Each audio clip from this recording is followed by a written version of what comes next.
you if you need them. My name is John Mayo. I am a professor of economics, business, and public policy at Georgetown University, and I am also the executive director of the Georgetown Center for Business and Public Policy, which is our host organization today. The event today is on universal broadband service, lessons learned and implications. It should be a really lively discussion. We didn't know, I will tell you honestly, we did not know that it was going to be as timely as it turns out to be. I only recently have learned that the public comments on universal service reform are due at the FCC later today. So if any of you are writing comments, you'll have about 4 hours to incorporate our thoughts in. This is an event that's being live streamed and recorded for posterity's sake. So we are delighted that you're here. We have a wonderful panel today. Let me introduce them briefly in the order that I will call on them first. Let me start with my colleague Tim DeStefano at my far right. Tim is a research associate professor at Georgetown at the Center for Business and Public Policy. Before being at Georgetown, Tim was employed at Harvard University, and before that, the OECD in Paris. Tim's research in his career has focused in part on broadband and economic development, so very much a corollary topic to the one that we're talking about here today. Most importantly, I should say that Tim is part of a research effort on universal service that is a co-authored report. The write-up of the report is on your chairs for those of you who are here in the audience. For those of you who are online, it's available on the Center for Business and Public Policy website. This is a piece of research that is co-authored, full disclosure, with my colleague Jeff Macker. Jeff, could you raise your hand so they know who to blame? And myself. And delighted to have Tim here. Thank you. Our second panelist is Angie Cooper, sitting next to me. Angie is the president and COO of Heartland Forward, which is an organization dedicated to promoting economic development in the heartland of this country, headquartered in Bentonville, Arkansas. I think importantly for us today, part of Heartland Forward's emphasis under Angie's leadership has been to encourage adoption of broadband by households located in the Midwest of the country. So we're delighted to have you here, Angie.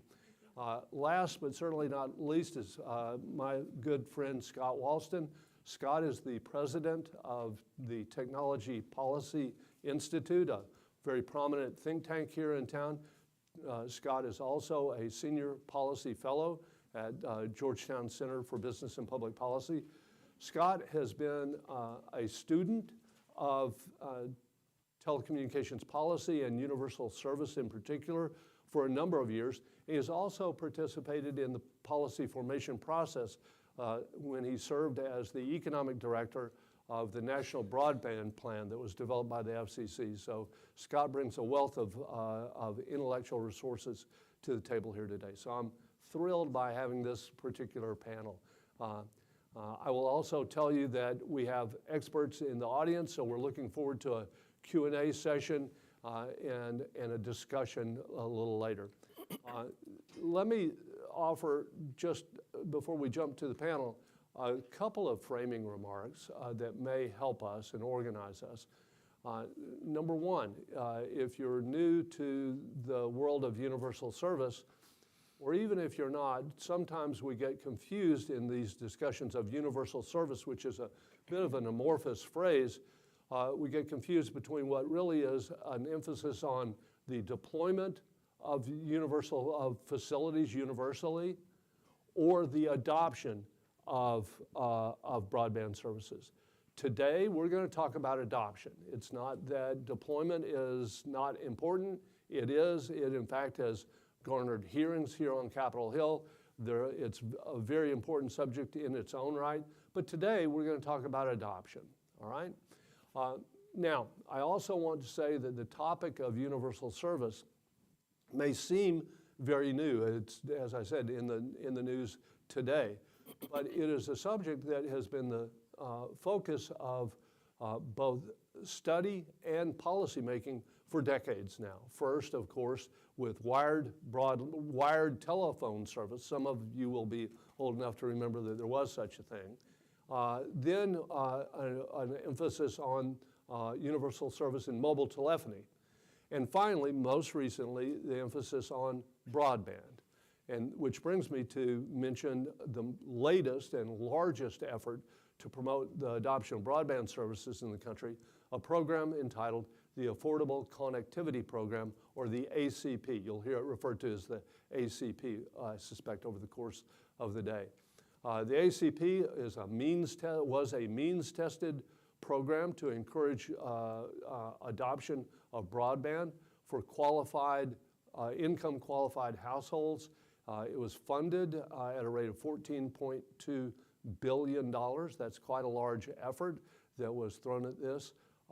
It began as an outgrowth of something called the Emergency Broadband Benefits Program, which was a pandemic-era subsidy scheme.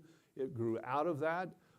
It allowed for subsidies for income-qualified households of $30 a month, $75 if you're an income-qualified household on tribal lands. It also allowed for subsidy of up to $100 for hardware to utilize that broadband service that you got, either a notebook or a laptop, for instance. The program started in January of 2022 and quit accepting applications 2 years later in December of 2023, formally wound down and ended in May of last year. So that's a program that is going to be the subject of some discussion today. Now, finally, run of show. What are we going to do today? How's this thing going to go down? We're going to have a discussion with the panel for about the next 35 minutes or so, 40 minutes or so. There's going to be plenty to talk about afterwards. We'll have a formal Q&A session. You'll simply need to raise your hand, identify yourself, wait for a microphone, please, because we want you to be heard on the video recording of this. So please do identify your organization, yourself, as you ask a question. Excuse me. We then will break and move to an informal Q&A session. We find that many times you will enjoy interacting in an informal way with the panelists. For those of you who haven't had food, it's a good chance to get that food, and we'll wrap up no later than 1:30. Does that seem like a reasonable plan? I hope so. Okay, with all that said, let me finally turn to Tim DeStefano. I mentioned that Tim was engaged in a set of research on universal service. Tim, could you talk us through that a little bit? Tell us what motivated you for the study. What did you do? What did you find? John, thank you very much for that, for the nice introduction. And thank you everyone for attending this talk today.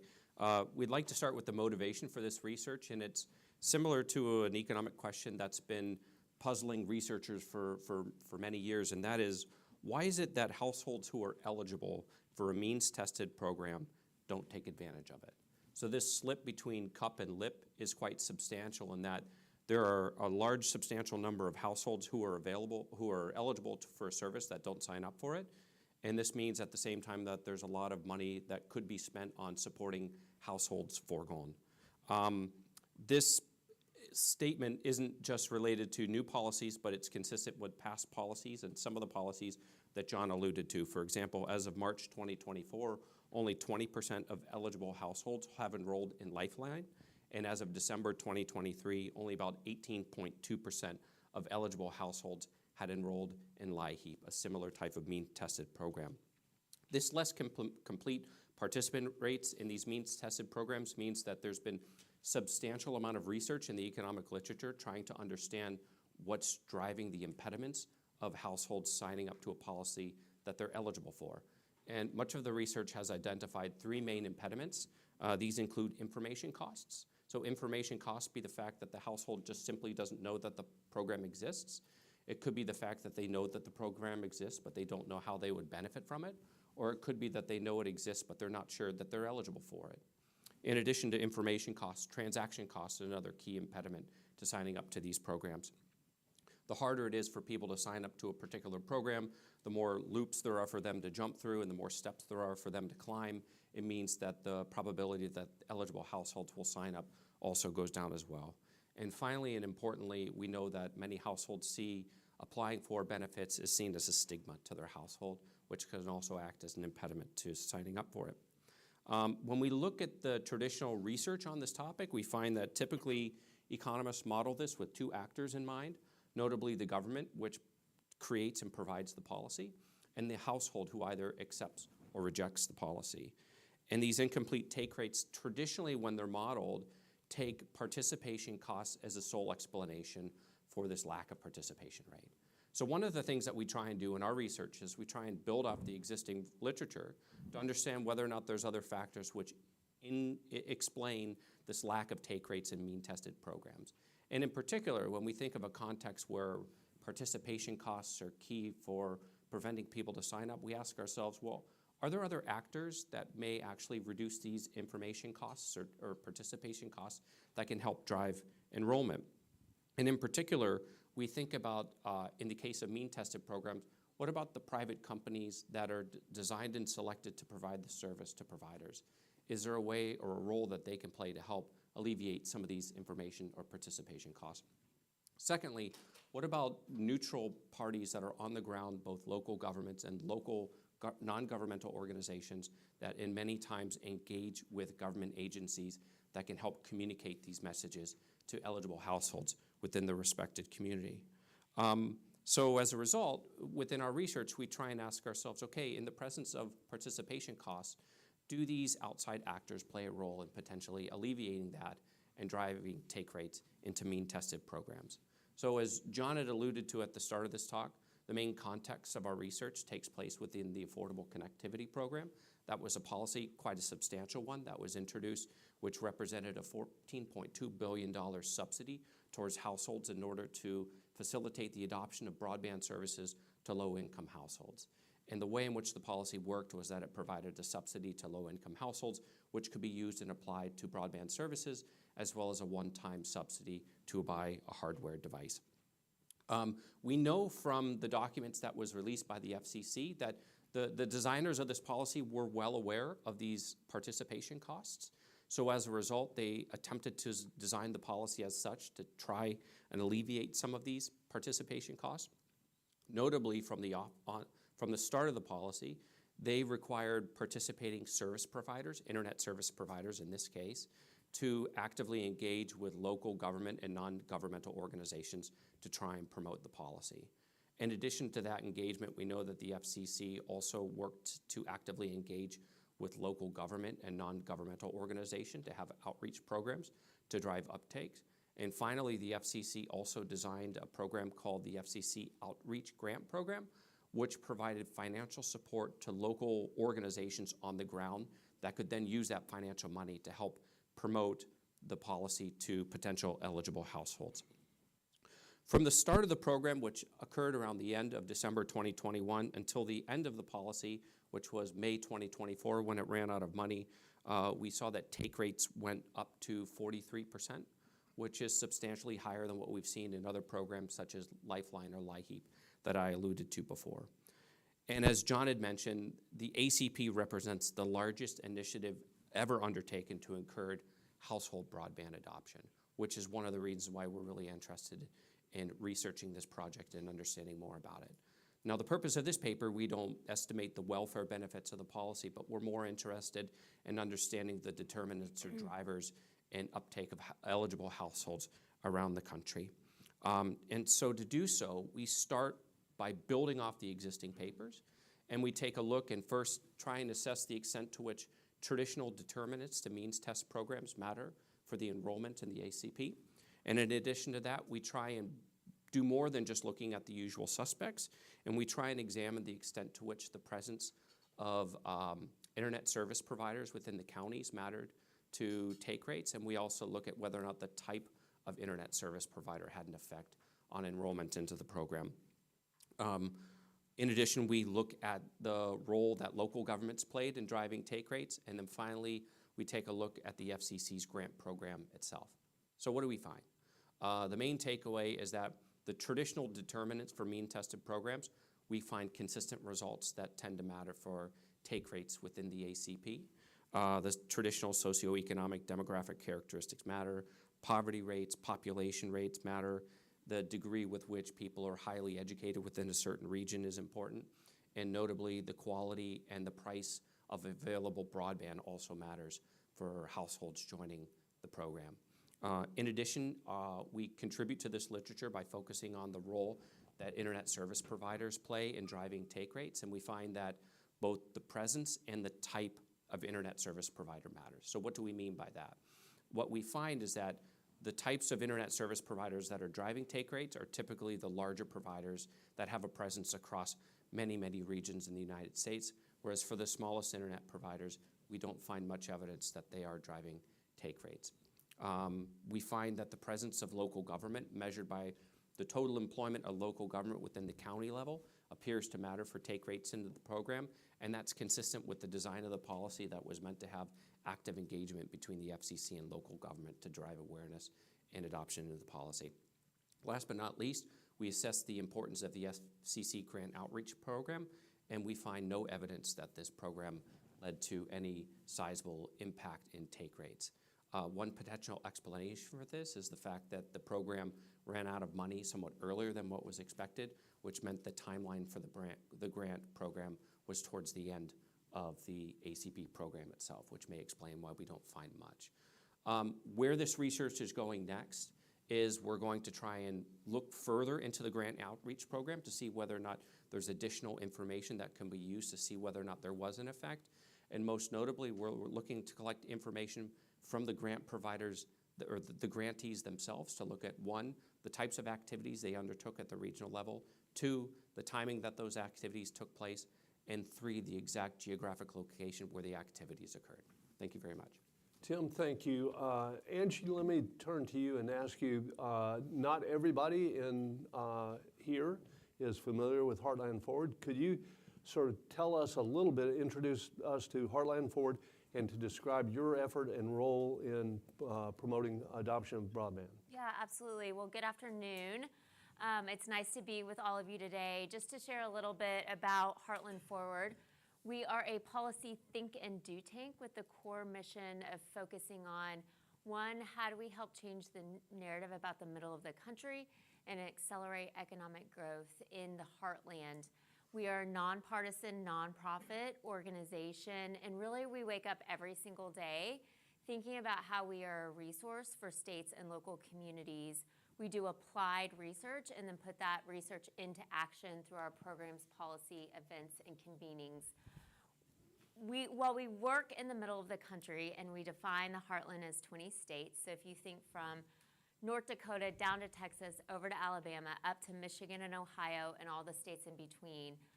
Those 20 states, and get ready because you're going to use it in your next happy hour or when you get back to your office this afternoon, but those 20 states actually make up the third largest economy in the world under the US and China if they were their own country. Obviously, a lot of things that we do in the heartland focus on bringing capital and programs and initiatives. We all know you can share best practices across the country. So many cases, a place in Ohio looks very similar to a place in California and New York. So we do work with global partners and do a significant amount of work at the federal level as well. As we do as a think and do tank, supporting and accelerating economic growth in the heartland, we focus on 3 impact areas. The first impact area is what we call regional competitiveness. We want to make sure that those 20 states in the middle of the country remain regionally competitive. That's where our program around broadband, which we call Connecting the Heartland to Affordable, which is important of what we're talking about today, affordable high-speed internet. Really, I don't think any of us want to have the argument in the room that connecting to the heartland to affordable high-speed internet is the #1 economic issue of our time.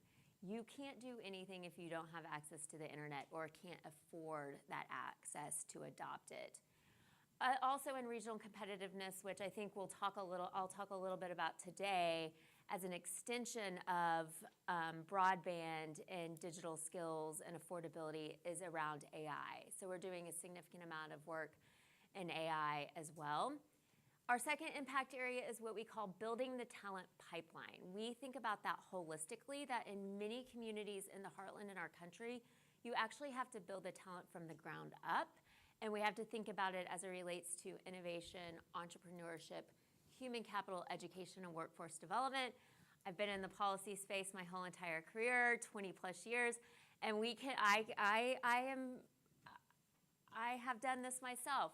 We sort of put those things in different buckets and silos, and we really at Heartland Forward are trying to build the talent from the ground up through the talent pipeline. And then our last impact area is what we call health and wellness.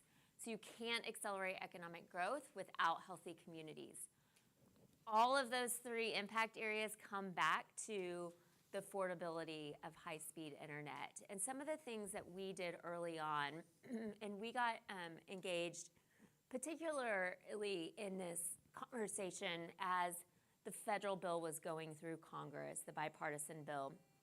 And I will say also our sweet spot includes public-private partnerships. So when we looked and focused at, okay, what can we do in the heartland to accelerate economic growth as it relates to affordability and adoption around broadband, we started working with a handful of players, both at the federal and state and local level, and private funders to say, okay, we know that there's going to be some dollars coming from the federal level, but we can't wait. Again, this is the number one economic issue of our time. So how do we make sure people have the information they need to then afford the broadband services? And so this was sort of right at the time, too, that the EBB was in effect, Emergency Broadband Benefit Program, that then became the ACP, the Affordable Connectivity Program. We hosted, and mind you, like, we can't forget that all of this was layered on during a pandemic.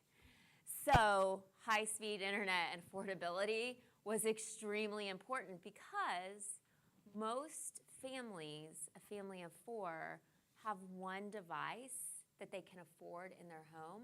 And during the pandemic, many people that in that family that had one device, they were the service providers. So they were leaving the home with the device, and we won't get into all of those details, but it all really did go back to affordability. So we started talking to the FCC about what were they going to do around affordability. And at that time, we hosted a webinar of 100 plus people across the country to talk about what can the public and private sector do to come together during a pandemic to get people signed up for this program. Chairwoman Rosenworcel and the FCC team, they were phenomenal to work with, and they engaged quickly. But one of the first rollouts, I was hosting the webinar, and I said, so how can, if I am someone, if I'm a mayor, if I'm a governor, if I'm a community leader, or if I'm a person that needs to access this program, how can I get access? And they said, well, there's a platform that you can go online. And I said, oh no, we're trying to get in touch with people that don't have access to the internet.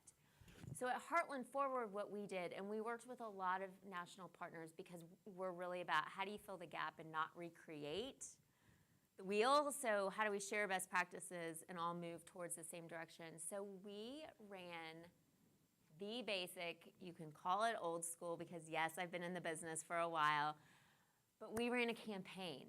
We put up billboards, we did radio ads, we put flyers in the hands of every community organization where people were already going to as it relates to services that they needed during the pandemic.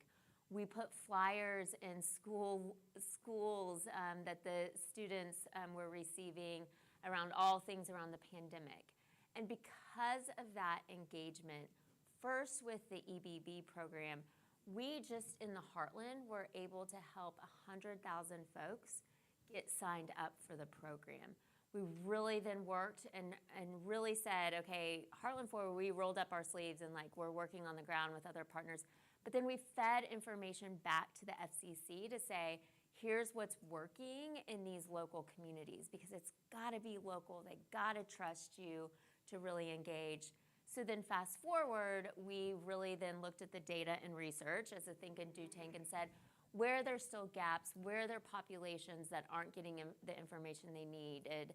And one of the areas in which we identified in the Heartland was in the Latino and Hispanic communities. So we partnered with an organization called LULAC and worked with, again, they had people on the ground where they were already helping these communities with these types of supports, and we introduced them to EBB and ACP. And through that initiative, we were able to help connect 380,000 people get information, and about 230 of those we know actually then signed up for the program and were able to get access. One thing I'll also mention that was really interesting when you think about sort of the support of communities and it relates to the industry in which is providing the service. Well, you mentioned earlier the big companies definitely have engaged. They also ran campaigns around ACP, and we really needed at that time the big companies to bring a service level down that still was quality service, but allowed for folks that needed the additional affordability assistance. What is also really interesting, and sometimes we forget this too, I've had the pleasure of working with the Rural Broadband Association, and they have smaller ISPs all across the country. And sometimes our small businesses are actually getting it done. So when I started talking to the Rural Broadband Association, I'm like, what do you guys think about EBB and now ACP? They're like, Angie, like our office is on Main Street. So people walk into our office asking these types of questions all day, every single day. And we've actually had affordability service in many cases. And so it was just, again, how do we spread that communication? How do we spread those opportunities to small, mid-size, and larger companies to then provide that service? It didn't hurt also that the administration was sort of pushing the companies to say, okay, can we collectively come together? Because we all have a goal of getting people access to affordable high-speed internet. So we're proud of the work that we've done. We can't do anything we do without partners. And like I said, that public-private partnerships, because when you put private dollars in, we're able to test, pilot, and accelerate then what can actually be sustainable through government or other areas going forward. And actually, we could argue probably ACP was a pilot. We were one of those organizations that was supposed to get money to continue on this path from the FCC, but we did not because the program came to an end. So it just meant we had to go raise more money from private funders to help support. So looking forward to the further discussion. Like I said, proud of the work that we've done, and it's important to keep the conversation going. Certainly is. Thank you very much, Angie. Scott, cleanup hitter for us. I introduced Scott earlier as a student of universal service and a contributor to the literature and to policy. His voice is a very, very important one, I think, as we reflect on what we have learned and what we're going to do going forward. So, Scott, if you could offer a few remarks, that'd be great. Yeah, thanks, John. I don't know that I can live up to your claim. Also, I don't know if I'm cleanup or if I'm going to make everything a lot messier. So let me start with just a little bit of history about the program and where it came from, because I think it's important to understand that this didn't just appear out of nowhere, and we should be free to think about what more effective methods and mechanisms might be, because it's incredibly political now. Every congressional term, just about, there are moves to do reforms to universal service, and they put out a call for comments, and they'll have a portal like they do now, ask for comments, and so it happens again and again, and nothing happens. And by the way, they should just look at the comments that everybody submitted in the previous cycles rather than making everyone write them again. Although lots of lawyers in town love it. They get paid to write the same thing again and again, but that's a different point. So universal service originally came from AT&T when it was a monopoly company, not the current AT&T. And it used cross subsidies to make sure that it could provide service or to pay for service in rural areas where the costs of provision were higher. So it charged more in urban areas to pay for rural areas, and it charged businesses more to subsidize consumers. And that was possible when you had a monopoly provider. And as the market became competitive and competition was introduced, that sort of became no longer possible because there were no longer these monopoly rents to cross-subsidize service. And so they began to introduce this universal service, the Universal Service Fund, which was effectively institutionalized, formalized in the 1996 Telecommunications Act, where we got the different programs that are part of universal service today: the High Cost Fund, Lifeline, so the Low Income Fund, schools and libraries, and rural health, I think, are the main ones, which now is about $8.5 billion total for the year. And there are lots of constituencies involved in all of the programs, and so it's incredibly hard to change. Now, we know a few things, and there are a lot of things we don't know. One thing we do know is that targeted efforts like vouchers, like the ACP, which I'll talk about more, and Lifeline, tend to be more effective in getting people online than sort of broader subsidies. And it's more effective to target people rather than companies if you're talking about adoption. One of the first studies on this was by Greg Roston and Brad Wimmer a long time ago. They looked at Lifeline and LinkUp and found some actual positive effects of Lifeline and actually really strong effects of LinkUp. LinkUp was the program that subsidized equipment for people, like getting the phone installed, because it was a long time ago, right? And so the FCC looked at this paper and they said, LinkUp was really successful. Let's cancel it, which is exactly what happened. They got rid of LinkUp. Now, I'm not saying that we know that the hardware subsidies is a good approach, because in some of our work we found that there wasn't an effect of hardware subsidies, but it's still, we should be thinking more about it. But it's an example of how difficult, of how political things are, and they don't tend to be based necessarily on real world or empirical events. Another thing that we don't know is what the price elasticity of demand is, especially for low-income people. Now, for higher-income people, price can change for broadband. They're still going to buy it up to some point, but there's just such a strong demand for it. But we don't know what the price elasticity is for people really on that margin who are deciding whether or not to subscribe. And that's an important thing to know, because it helps us predict what the effect of any given program will be.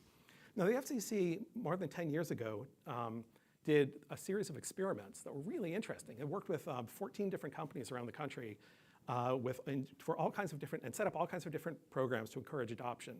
And they tested different price levels, whether it was good to include digital literacy programs, all kinds of things. It was a great study. And the most interesting thing they found was that they could not get people to sign up for it, and which sort of showed that there was a whole lot more going on than just prices. Even at a price of 0, they had not nearly as much sign up as they expected. There were also other interesting things that people didn't like digital literacy programs. In fact, in one of the examples, people were willing to pay an extra $10 a month to not take digital literacy classes. And that sounds silly, of course, until you think about the value of a poor person's time. They might be working multiple jobs. They don't want to go to some stupid class that teaches them how to turn on the computer. But of course, there are valuable digital literacy programs, so we want to think more about what those actually might be. And also, that now is more than 10 years ago. All of these things may have changed. We should be doing this again.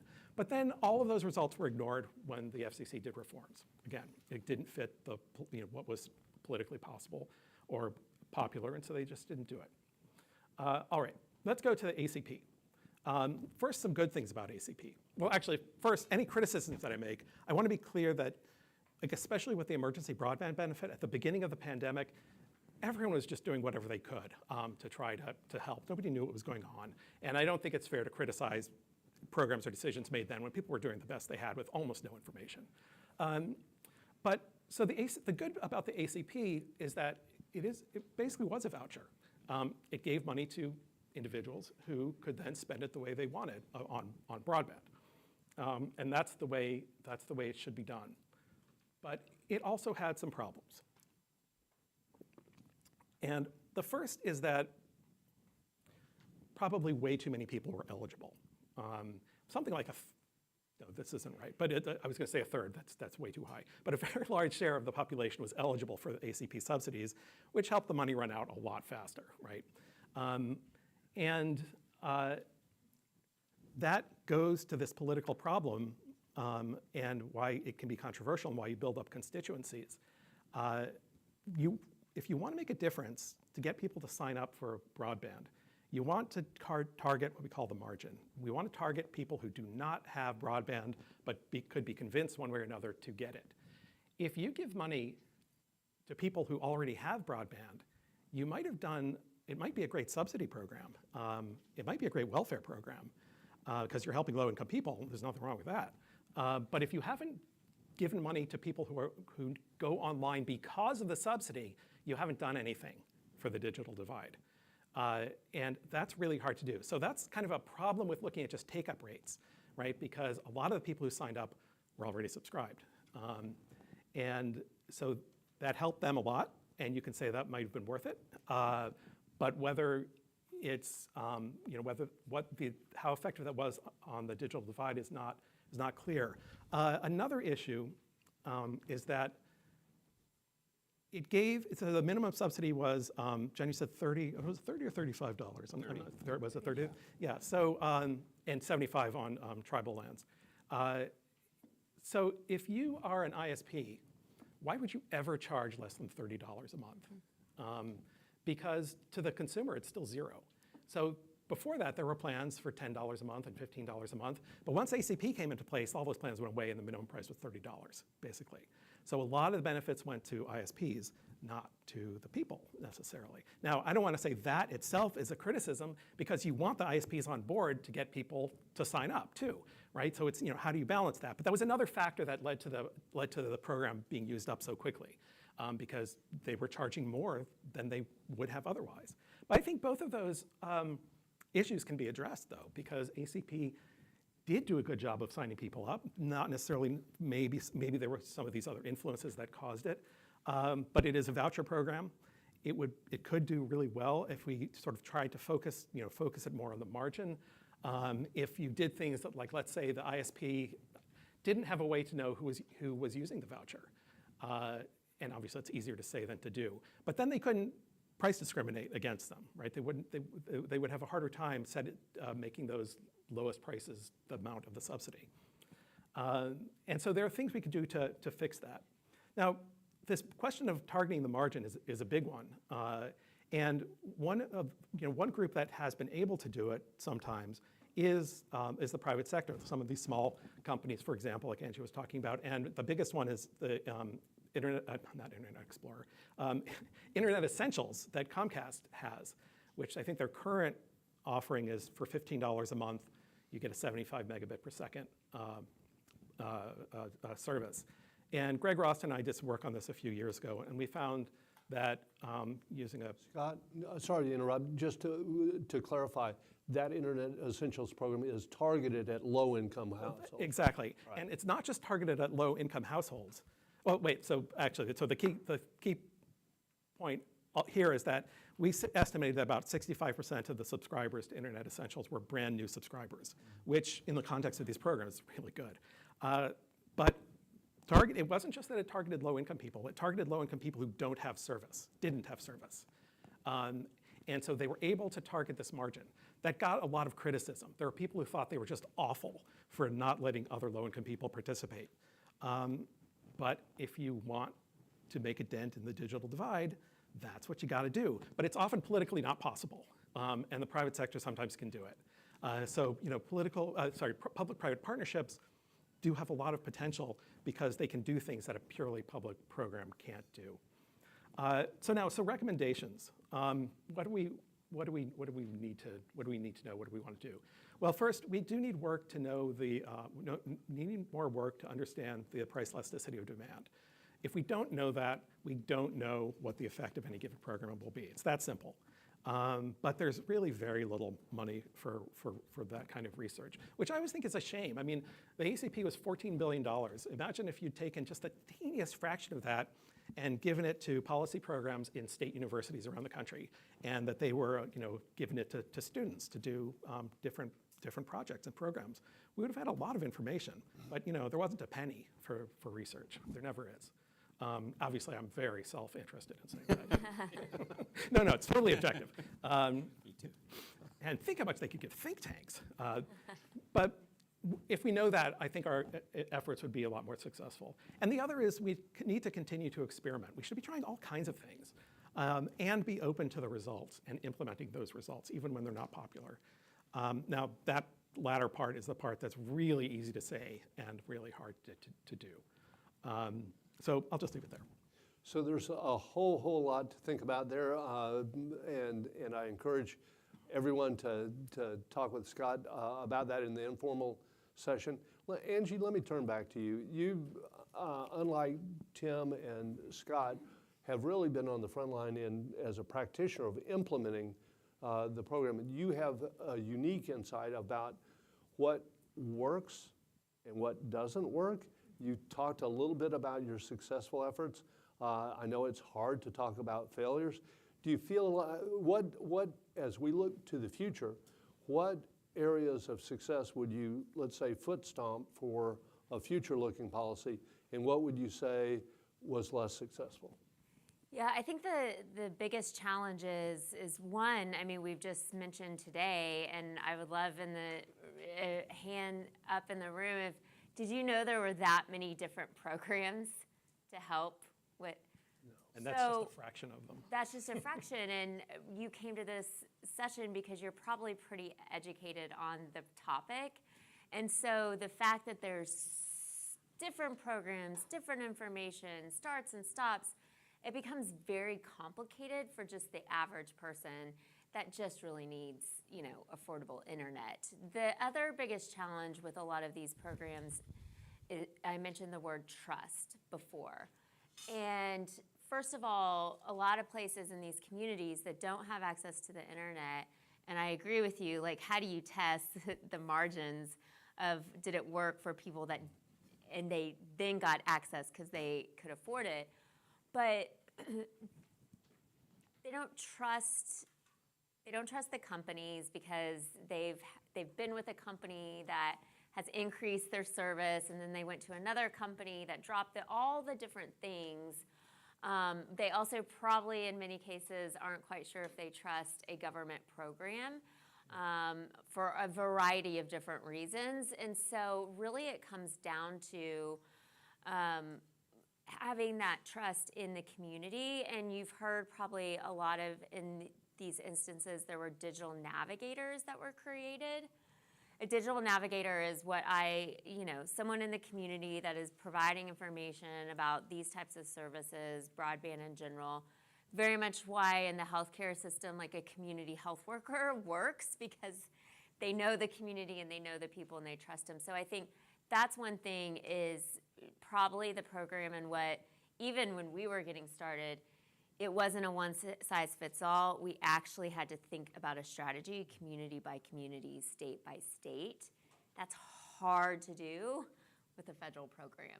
I do think that the dollars that the ACP were going to put to organizations to support this was starting to get it right. But what is unfortunate about that is that ended, and now we probably, and I know you don't want to talk about deployment, but we still don't have people access to the internet.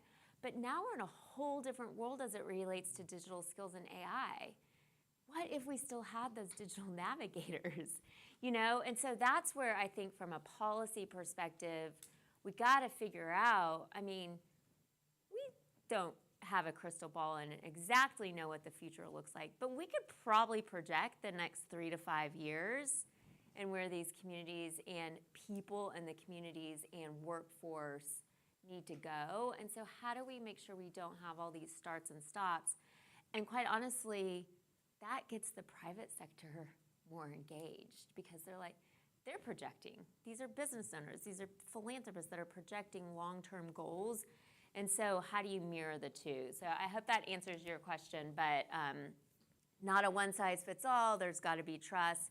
And how do we put some things in place that you can actually run, and it's not a political back and forth between administration. and Could I hijack elections. this for a second to ask you a question? Yeah.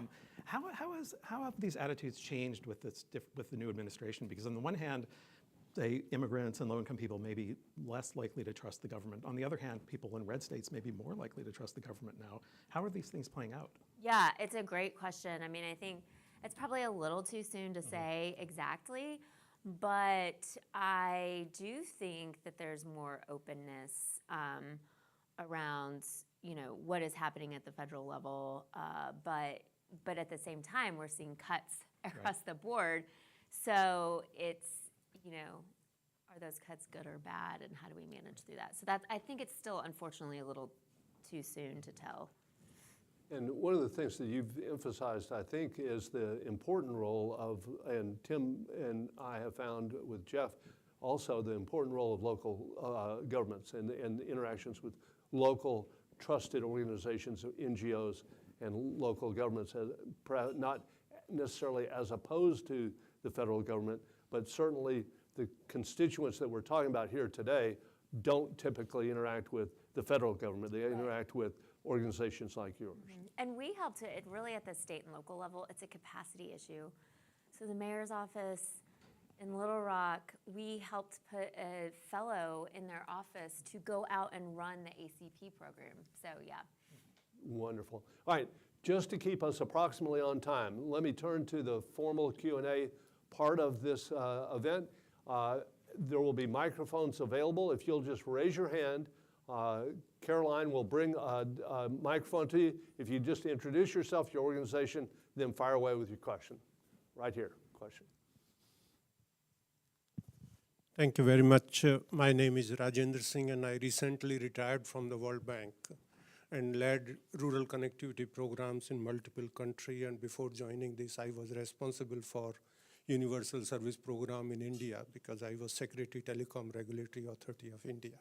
I told you we had expertise in the audience.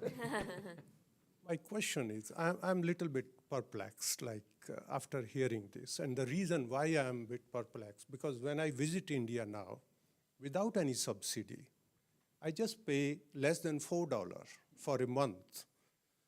I go to very remote part. In fact, one has to make efforts where there is no broadband connectivity. Here, you are giving $30 subsidy, $75 for tribal, $100 for hardware, and still making efforts to convince the consumers to take it. What is happening to the service providers? I mean, whether it is a big national operator or a small ISPs, if I'm getting this kind of amount, and if it is not making a business case for me to connect these extra subscribers, where the things are missing, what is wrong? Thank you very much. And sorry, if you just permit. My second part of this question was, let's say as a service provider, I have gone to one particular area and I provided the connectivity. The cost of rollout of infrastructure should come down drastically in that area.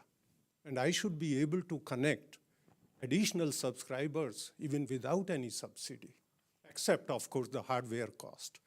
So that was a little bit, I was getting confused that am I getting something right or? You're getting something exactly right. I mean, you could make an argument that we don't need any of these programs, frankly, especially, we're not talking about availability, but especially that. I know that's an incredibly unpopular view. But if you look just at how availability in the US has increased without any subsidies, it's the number of people with access to at least 2 providers, not including satellite, keeps just going up and up and up. So then that's why actually discussion on affordability and adoption is the important one more than I think availability. And of course there's Starlink, and you can argue whether that's enough or not. But yeah, in reality, there's no place that doesn't have connectivity here. Also, I worked at the World Bank too. That was my first job after I got my PhD. I did a lot of work on telecom reforms there, and India was totally fascinating. Especially, India was one of the very first countries to use reverse auctions to try to run a universal service program, and they had some results that were really successful and some that weren't. It was really a leader in that. Okay, other questions? In the back. Hi there, I'm Henry Manna. I'm a student at Georgetown's McDonough School of Business. A question I had was about the diffusion of broadband as we try and add value-add manufacturing. What kind of role do you think adding a digital infrastructure is going to play in bringing equal education to the new kinds of high-tech manufacturing jobs that the United States wants to build up? I think one of the benefits of fast broadband internet is that it enables firms to make the transition towards more novel and emerging digital technologies such as cloud computing. So one of the technological prerequisites to adopt cloud computing as a firm is to have access to high-speed broadband. And one of the reasons for that is that it needs to be able to upload and download data quite quickly on and off of the server, the cloud server. So the ability to have access to broadband really matters. And cloud represents a fundamental shift in the way in which advanced companies are accessing digital technology away from making upfront sunk costs in hardware towards accessing these digital technologies as a service. The other thing I'd mention too is we know, at least anecdotally from some of the research that's coming out, is that cloud computing represents a technological prerequisite for artificial intelligence, which requires considerable compute at a cost-effective way. So I would say that having the ability for companies around the globe, around the country, to be able to access high-speed internet is going to be essential for them to continue to make complementary investments in technologies that are going to matter for the types of tools that we think are going to drive competitiveness in the future. I will just add, we've done some work. I mean, just an example, Ford Motor announced that they're building one of their new innovation plants in what they're calling Blue Oval City. It is called Blue Oval City, Tennessee.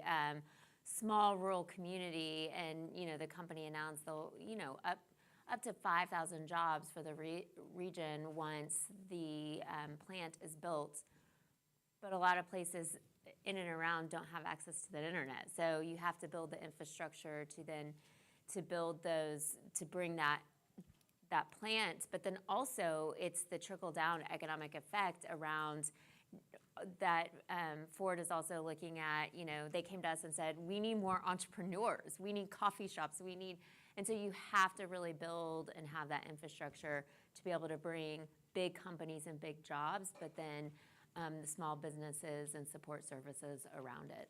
One other thing, Tim and I were talking about this earlier actually, is that because of all these data centers and this huge investment in AI, is that tech companies now are building lots of middle mile infrastructure, which is something that we talk about usually in the broadband context. Does it need subsidies? Does it not need subsidies? But they're going out and doing it. They may not care whether it does anything for broadband specifically, but data centers and these middle mile are the fastest growing use of fiber right now. And ultimately, even if AI turns out to be a huge bubble, we're going to be left with a lot of new middle mile infrastructure for whatever that's worth.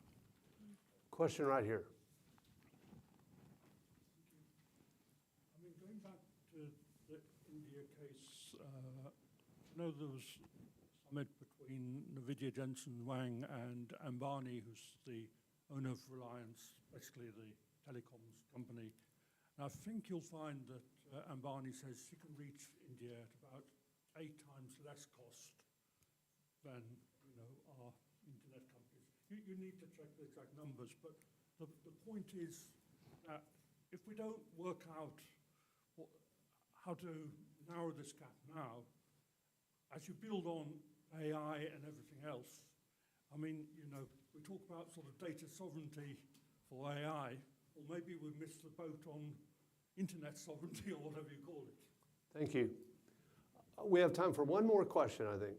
Why don't we go here, right on the front row? Hi, Jay Rickes, a research engineer here in DC. I focus on electromagnetics and RF engineering. So I was curious, was there any opportunity to kind of measure when you had 20 million people having access, what were the kind of performance outcomes in terms of extension to higher education or getting full-time jobs or getting into career, I'm just always thinking about workforce development, and I would hope that we're not waiting for another access program just to get people upskilled. How do you create, institutions in the meantime outside of higher education or the apprenticeship programs that really help people get up to speed really fast, especially with AI? Yeah, I know that there's, we haven't done any specific research in that space, but there is a Deloitte study that came out a few years ago, kind of looking directly at that. Because there wasn't access to high-speed internet, what was the hundreds of millions of dollars lost from jobs and opportunities in the workforce? So there has been some research done on that. I think it probably needs to be refreshed to really look at what does it look like in 2025. I go back to the pandemic makes all of this very, very tricky as well to study, but there is research and data out there to show that because people didn't have access to the internet, jobs were lost. And if we would have had access to the internet in 2025, the economic benefits would have been so much greater. So, Go ahead, Scott. so I think that's really the ultimate question, because we don't care about adoption per se. We want to know what people did with it. And there's remarkably little research on this question. I've done some with others, and other people have, looking at the effects of school subsidies, internet subsidies, and found no effect on testing outcomes or anything like that. Nobody else has either. That doesn't mean it's not important, but we know there are all kinds of questions about how to use technology properly in schools and whether that's been a benefit or not. But we should have more work on these digital literacy classes, what works and what doesn't. And it's difficult because it's often the same groups. The groups that do these programs have a vested interest in saying that they work because they get more money to do them again. And so there's no independent evaluation of any of this. But you're right, that's what we want to know. What did people do with it? How did it affect their lives? How did it affect the outcomes that they, so I don't know, you're asking the right question. I wish there were good answers. I mean, I would just build off of that and say that we know, maybe not from the individual level, but we know from the firm level, there's quite a lot of evidence which suggests that the availability and the quality of the availability of broadband matters for firm performance and employment performance and educational outcomes. The question is, are these policies successful? And it goes back to the comment that Scott made that I completely agree with, is that we need more data.